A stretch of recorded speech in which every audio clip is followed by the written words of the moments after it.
Hi, I'm Edward Funk, and this is podcast number 79.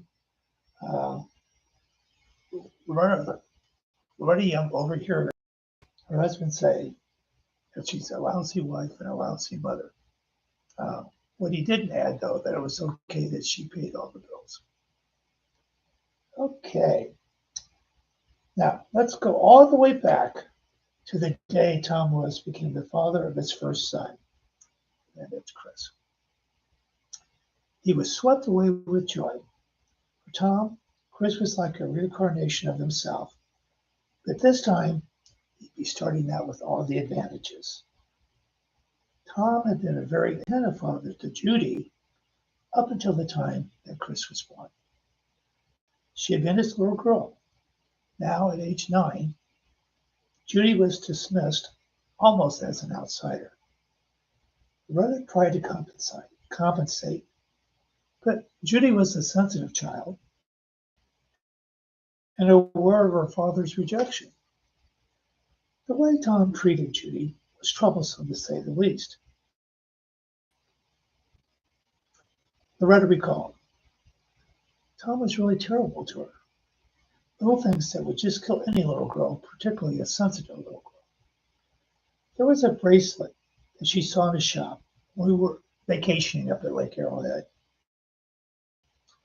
She had pointed out to me, saying, "Oh, Mama, look how beautiful that bracelet is."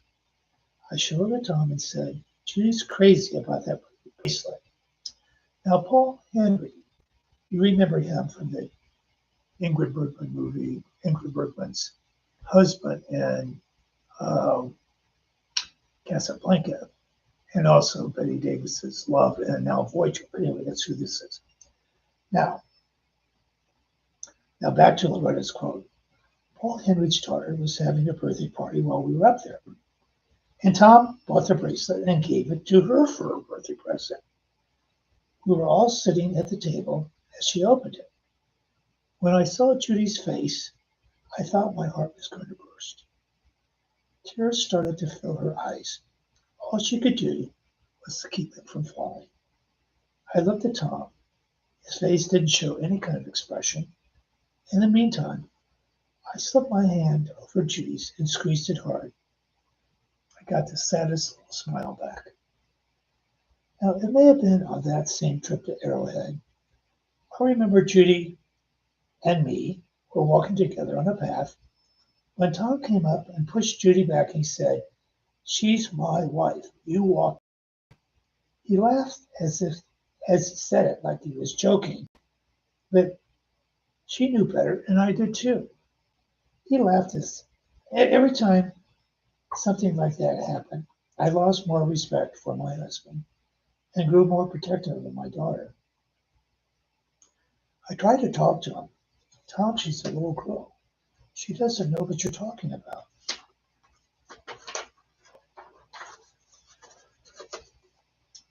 I think that three-fourths of the arguments I had with Tom in those days were about Judy. Possibly, there was another cause for Judy's unhappiness, one which Loretta was unwilling to acknowledge even to herself.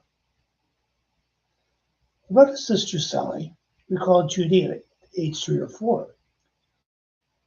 She ran up to me in the upstairs hallway and asked, "Are you my mother?" All I could say was, "No, dear." I think from a very young age she was onto something that she couldn't quite put her finger on.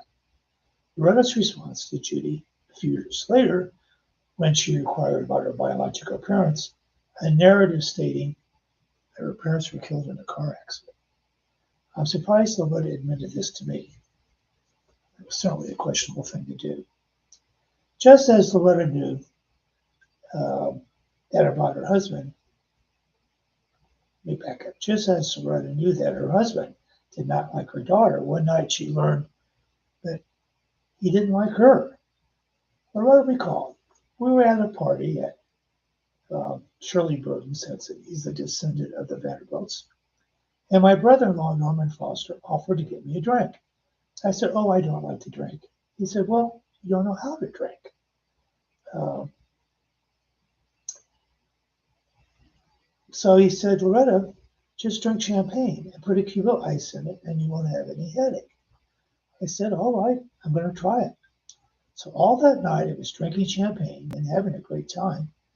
And finally, Tom dragged me home about 4 in the morning. Once I put my head down on the pillow, the room went into a spin and I got sick to my stomach. And so I sat up right away. Tom said, what's the matter?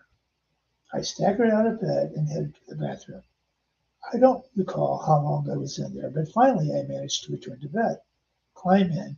I just started to settle down when I turned over to see Dr. Markser coming through the door with Tom behind him. I said, Tom. He said, Tom called me and said you were sick. I said, oh, for God's sake, I'm drunk. I drank too much champagne. By this time, it was about 6 in the morning. He sat down on the bed and Tom sat on the other side of the bed. And these two proceeded to have a long discussion about me. I tried to tune them out and go to sleep. All of a sudden, I heard Dr. Markser say, Tom, what do you really think about her? Is she a good wife? Tom said, no, she's a lousy wife. Well, do you think she's a good mother? No, she's a lousy mother. He said, well, do you have anything good to say about her? He said, well, yeah, she's a pretty good actress. Loretta was shocked. This is Loretta's voice again. I remember lying in bed that particular morning,